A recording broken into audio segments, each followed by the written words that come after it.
All right, so I hear that there's still more problems to talk about. So let's talk about another common More? problem in church. I know. Another, When are we going to do a series on the problems at church gear? I've been asking for that since I started, but the problem is Toby keeps saying that I'm causing all of them, so I keep Oh. pushing it off the That's schedule. understandable. Maybe we should do a podcast without Toby, and we can talk about the issues at church gear, problems at church gear, and address those. That's called Church Gear After Dark. Me and Drew and Jared do that every other Friday. Okay. Um, I'd like to be invited. we'll send you an invite. It's at midnight.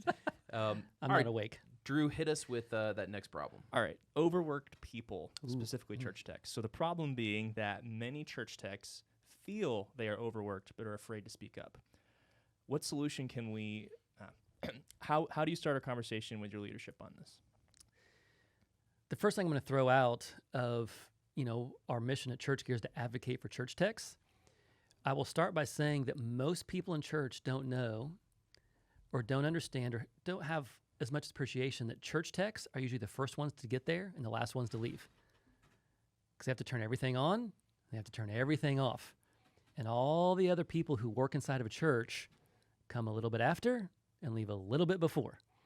And so that's the first thing, is that church techs probably technically put more hours in. I don't want to get into an hours argument, but probably put more hours in for their actual job they do than is required perhaps by other people inside of a church. They're not working 9 to 5. No. And I had a different job inside. I was not a tech person at church, but I had a different job. And sometimes I would, Sunday evening, I would leave at 7:30 after the service was over, and I would see all the techs wrapping up cables, turning cameras off, making sure everything was done. I was like, oh, they're here for like probably 2 more hours. See ya. Right. I was still out. I wasn't there helping them do anything.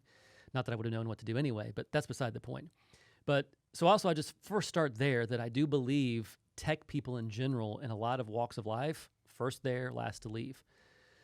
So how do you explain that to somebody else then who doesn't understand? Who doesn't ever see you turn out the lights? Who doesn't see you turn on the lights, in the morning? The people don't see that. How do you explain to them? I think maybe what I would first think of is like creating sort of a workflow. This sounds so bleh to do, but create a workflow. Do people understand how long it takes you to get to a Sunday morning? Like when the lights and cameras all flip on for an online service, does everybody know the amount of time it takes to get to that point in time? It just doesn't magically happen. The tech team doesn't show up 5 minutes before, but it's just that idea of creating some workflow. Say, hey, here's how long it takes to do these things. You want us to create a video. It takes us this much time to set up. Like we have to set up the lights, the cameras that we have here.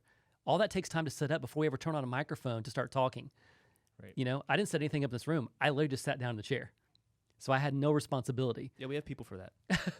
Blake, do you do that? This is, if it's working, right? I didn't do it. But oftentimes that's what happens in ministry is a lot of people in ministry will just sit down in the chair and start working and forget that somebody had to create the space and the environment for that. And so creating some workflows to say, hey, here's how long it takes to do these things. So you want me to do this? Okay, it's going to take me 7 hours. Mm-hmm. Can't you do it in 5? No, it's going to take me 7. And here's the proof of why it takes me 7 hours to do this. The camera doesn't work. We create time for mistakes happening. We create time for things malfunctioning.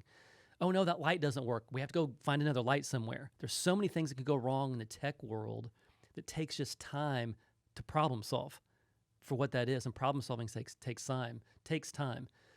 So again, my simple answer is just create a workflow and spend some time with talking to church techs, your production volunteers, everything. How long does it take to do everything?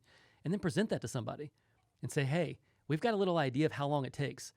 And I don't want to poke at senior pastors, or speaker pastors, people who teach. They know exactly how long it takes them to prep a 30-minute message. And they're given all the time in the world to do that. Right. Well, they just need 30 minutes to prep it. Exactly. It's gonna go 30 minutes long. Right. But that's the other thing is a lot of people know that. They don't know how long it takes to do things. So I think a tech team advocating for themselves is here's how long it actually takes to do everything. It's almost like a menu of options of, hey, if you want us to do this, it's going to take 15 hours.